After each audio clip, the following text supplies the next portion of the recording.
मेरी प्यारे विद्यार्थियों एवं मित्रों, गुड इवनिंग। मैं आप लोगों को यूपी बोर्ड कक्षा 10वीं का गणित मॉडल प्रश्न पत्र हल करा रहा हूँ। उसमें प्रश्न संख्या 6 को हम लोग हल करेंगे। प्रश्न संख्या 6 जो है, इसमें प्रत्येक 4 मार्क्स मिलता है प्रत्येक क्वेश्चन के लिए, और कुल 4 प्रश्न होते हैं और 16 नंबर मिलता है। तो हल पहला करते हैं। 6 का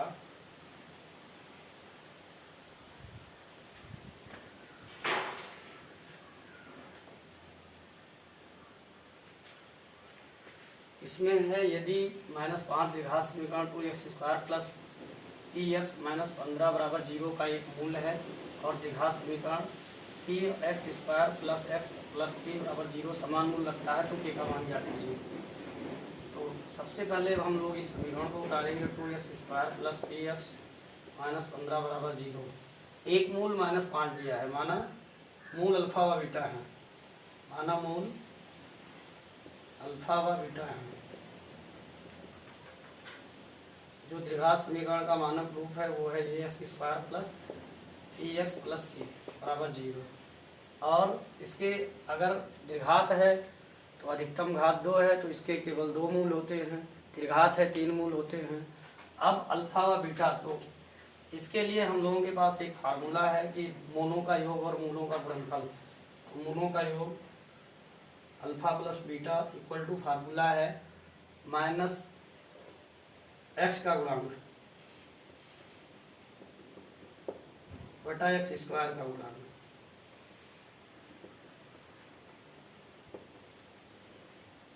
तो अल्फा प्लस बीटा एक मूल दिया है, मान लो अल्फा दिया है, अल्फा बराबर -5। तो बीटा फाइंड आउट करनी है। बीटा हम लोगों को नहीं पता है। अब देखते हैं कि अल्फा का मान -5 है प्लस बीटा और -x का गुणांक। x का गुणांक मतलब x के बगल में जो गुणा के रूप में हो, तो p है, यहाँ माइनस है तो -p हो जाएगा, बटा x² का गुणांक 2 है, ये 2 हो जाएगा।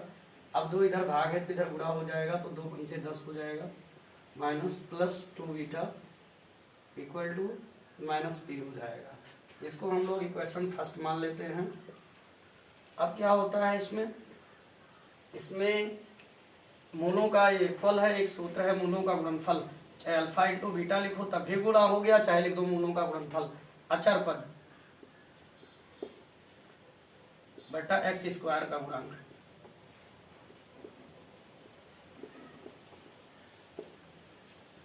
अब अचर पद जो गिनती हो, तो अल्फा कितना था हमारे पास, दिया था -5 गुणे बीटा। अचर पद क्या है हमारे पास, -15। अचर पद -15 बटा x² 2। 5 इधर गुणा है तो इधर भाग होगा, माइनस माइनस दोनों क्रॉस हो जाएगा, तो बीटा बराबर हो जाएगा 15/2 इंटू 5 से काटेंगे, 5×15, बीटा बराबर हो जाएगा 3/2। बीटा का मान हम लोग इसमें रख देंगे समीकरण 1 में। बीटा का मान समीकरण 1 में रखने पर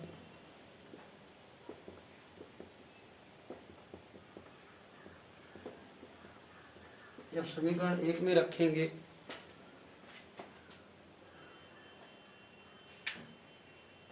तो समीकरण 1 है -10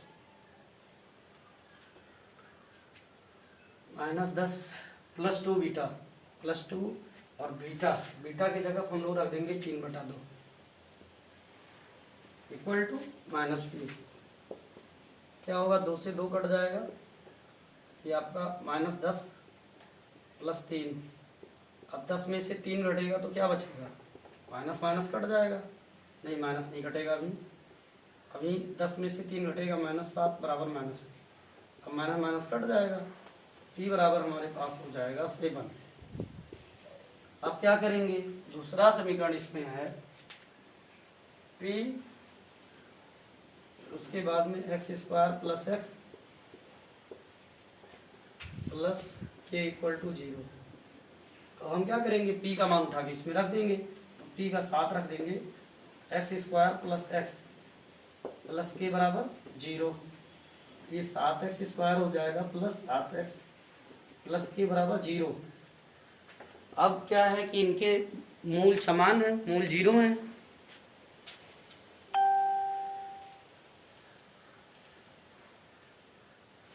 इनके मूल समान है, तो मूल समान होने का प्रतिबंध जो है, मूल समान होने का प्रतिबंध,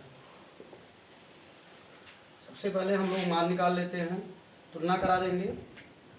ax² plus bx plus c बराबर 0 से तुलना करने पर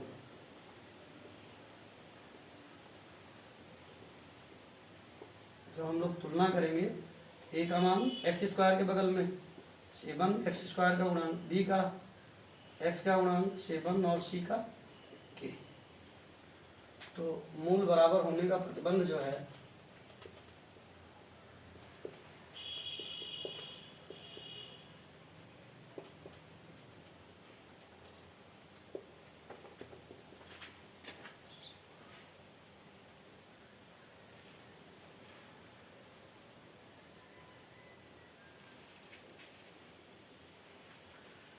प्रतिबंध जो होता है वो होता है b² minus 4ac equal to 0।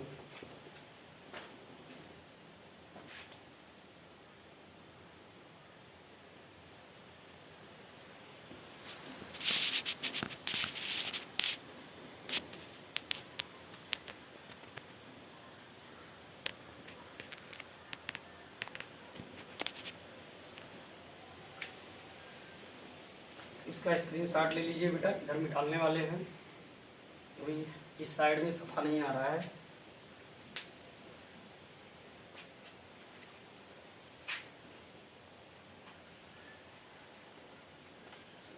अब आगे हम लोग क्या करेंगे, मूल बराबर होने का जो प्रतिबंध है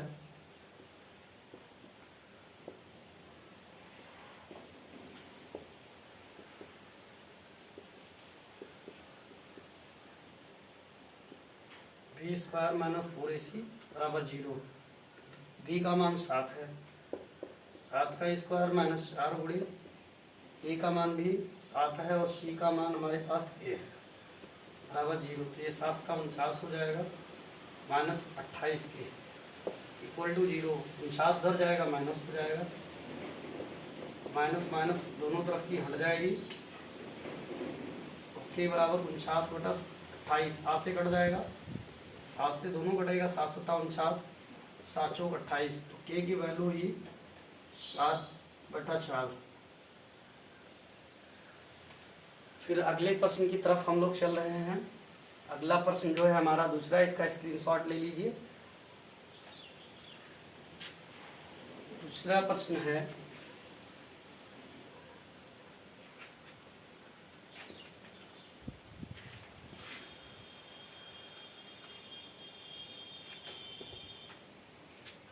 ये सारे प्रश्न 4-4 नंबर के हैं। इसमें कह रहा है दर्शाइए कि 2,3 -2,3 और 3,2 एक समकोण त्रिभुज के शीर्ष हैं। अब समकोण त्रिभुज क्या होती है, मतलब एक कोण 90 अंश होता है और पाइथागोरस प्रमेय फॉलो होती है। कर्ण का वर्ग बराबर शेष दो भुजाओं के वर्गों के योग के बराबर होता है। तो अब इसमें ये निर्देशांक ज्यामिति का सवाल है। सबसे पहले इनको हम चाहे वैसे बना लो, चाहे एक्सिस खींच लो, एक्सिस खींच लेते हैं। ये हमारी जो ऊर्ध्वाधर रेखा है इसको YH बोलते हैं और जो हमारी ये क्षैतिज रेखा है इनको हम लोग X अक्ष बोलते हैं। अब इस पे मान लेंगे इधर ये दोनों धन होती है, इधर ये ऋण होती है दोनों। यहाँ 0 होता है, मूल बिंदु 0 से स्टार्ट होता है।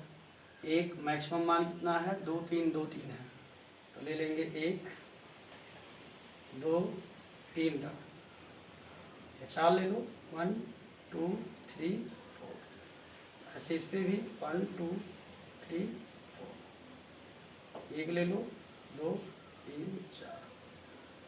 ऐसे इस पे 1 2 3 4, -1 -2। ये दर्शाइए इस पर या ना दर्शाइए, कोई दिक्कत नहीं है।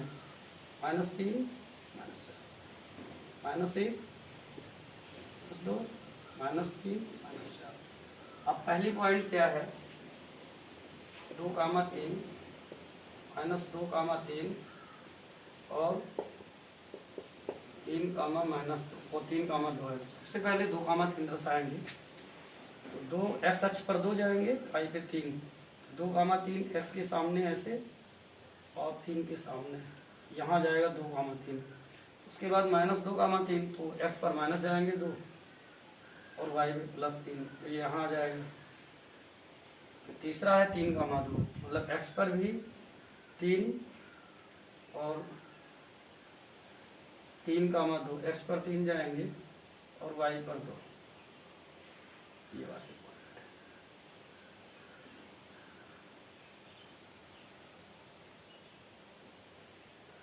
x पर 3, y पर 2, इसके सामने।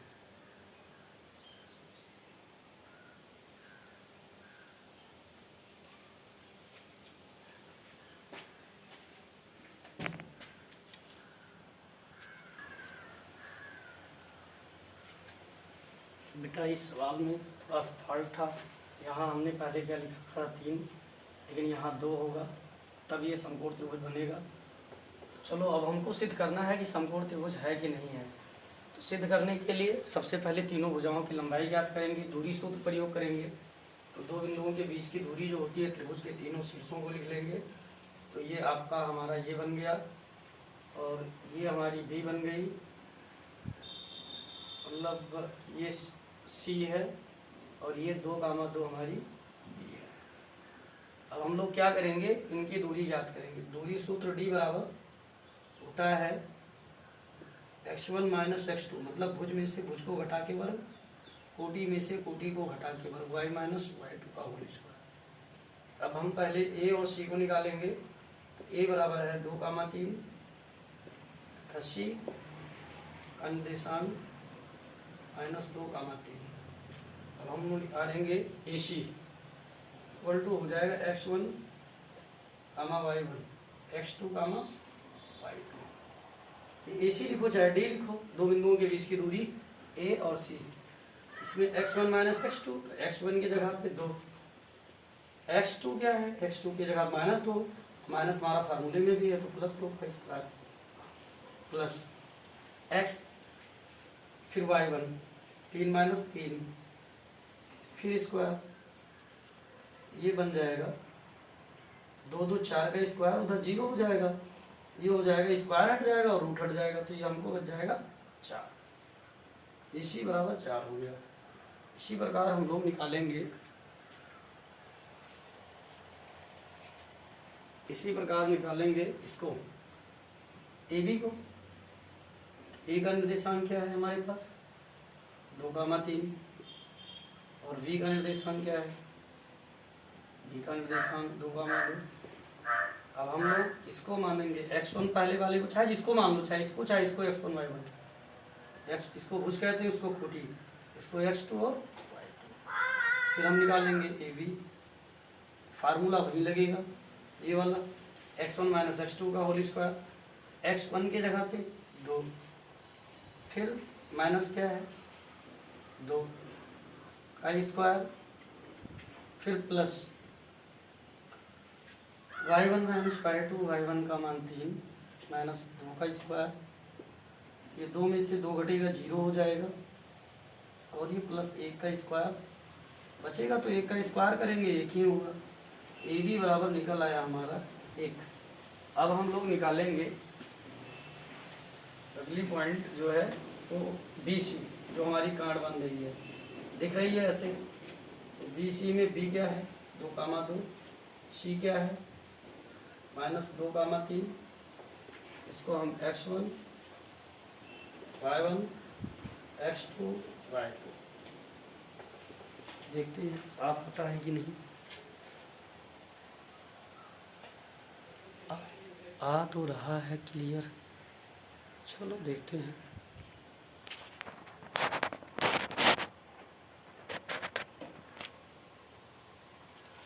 फिर क्या करेंगे, हम निकाल लेंगे BC जब निकाला जाएगा,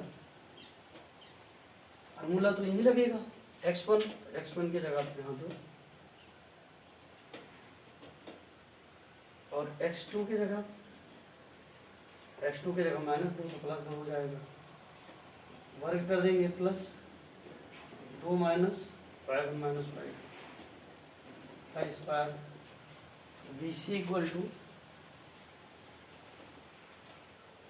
4 का स्क्वायर हो जाएगा प्लस -1 का स्क्वायर, 4 चौक 16 हो जाएगा प्लस 1√17। ये अब हम लोग आगे क्या करेंगे, तीनों की भुजाओं की लंबाई निकल आई। समकोण त्रिभुज का शीर्ष है, क्योंकि ये सबसे बड़ी भुजा √17 आई, उसके बाद में 16 आया, 4 और 1 आया। अब 4 और 1 का वर्ग करेंगे, जोड़ेंगे तो 17 आ जाएगा। लेकिन हम लोगों को दिखाना है पूरा। तो अब हम लोग क्या करेंगे, सबसे बड़ी भुजा कौन है, BC। तो BC का वर्ग करेंगे, BC का वर्ग √17 का वर्ग, ये हो जाएगा 17। फिर छोटी भुजाओं के वर्गों का योग AC square plus AB square. तो AC हमारा 4 है, 4 का स्क्वायर प्लस 1 का स्क्वायर, 4 चौक 16 प्लस 1 बराबर 17। तो क्या है, ये हमारा एक समकोण त्रिभुज का शीर्ष है। समकोण त्रिभुज का शीर्ष है, क्यों, क्योंकि तीनों समकोण त्रिभुज के शीर्ष हैं, क्योंकि जो हमारी पाइथागोरस प्रमेय यहाँ फॉलो हो रहा है। मतलब BC स्क्वायर कर्ण है बराबर AB square plus AC square. ये प्रूव हो गया, यही सिद्ध करना था। चलिए स्क्रीनशॉट ले लीजिए, फिर अगले प्रश्न की तरफ बढ़ेंगे।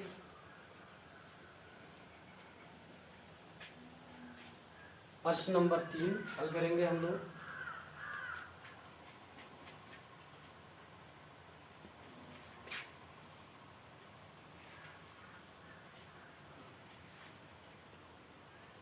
प्रश्न नंबर 3 है कि एक ठोस है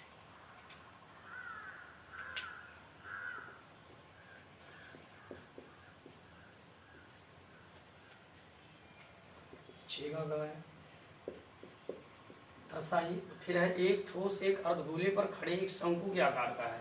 एक अर्धगोला है, उस पर एक शंकु है। तो सबसे पहले हम लोग एक अर्धगोला बना लेते हैं।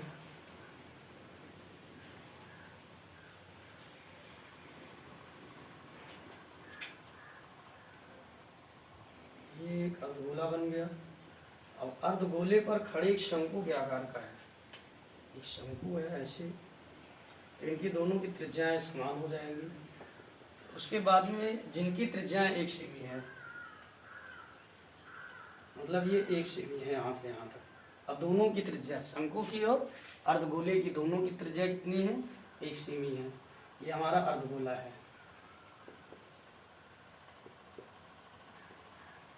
ऊपर वाला शंकु है। फिर आगे कह रहा है शंकु की ऊंचाई उसकी त्रिज्या के बराबर है। मतलब जितनी इसकी त्रिज्या है उतनी इसकी ऊंचाई भी इसकी 1 सेमी, यहाँ से यहाँ तक। फिर कह रहा है कि इस ठोस का आयतन पाई के पदों में ज्ञात कीजिए। तो शंकु की त्रिज्या बराबर अर्धगोले की त्रिज्या।